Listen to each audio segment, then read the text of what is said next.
मैं तो कभी भी किसी को नहीं चाहती थी और ना ही कभी चाहना चाहती थी।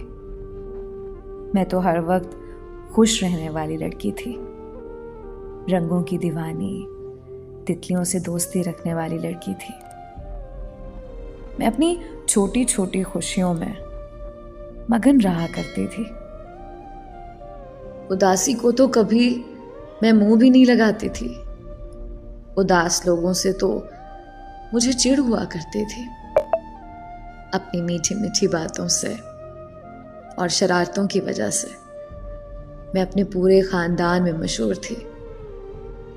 मैं बहुत खुश मिजाज लड़की थी। मैं अपने इर्द गिर्द के लोगों को भी कभी उदास नहीं होने देती थी। मेरी जिंदगी में सब कुछ बहुत अच्छा चल रहा था, लेकिन फिर मेरी जिंदगी में तुम आए। मैंने खुद से ज्यादा तुम पर भरोसा किया। मैंने खुद से ज्यादा तुम्हें चाहना शुरू कर दिया था और ये मेरा पहला कदम था बर्बादी की तरफ। जो लड़की सिर्फ खुद की दीवानी थी, अब वो लड़की तुम्हारी दीवानी हो चुकी थी।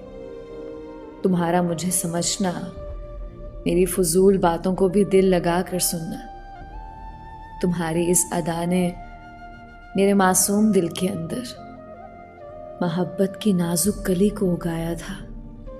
दूसरी तरफ जब तुम्हारा दिल मुझसे भरने लगा, जब तुम मुझे इग्नोर करने लगे थे, आहिस्ता आहिस्ता तुम मुझसे मुकम्मल बेजार हो गए। मेरी सब बातें तुम्हें बेकार लगने लगी थी। मेरी फिक्र से तुम्हें चिढ़ होने लगी थी।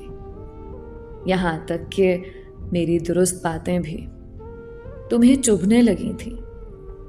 खैर, जब हद से ज्यादा किसी को दीवानों की तरह चाहा जाए तो फिर वफा के फासले कहाँ मिलते हैं। फिर दी हुई मोहब्बत का तमाचा इतने जोर से पड़ता है कि फिर सदियों के लिए रूह पर नील का निशान पड़ जाता है। मैं अपनी छोटी सी दुनिया में खुश रहने वाली लड़की अब बिल्कुल चुप हो गई हूं, बिल्कुल खामोश।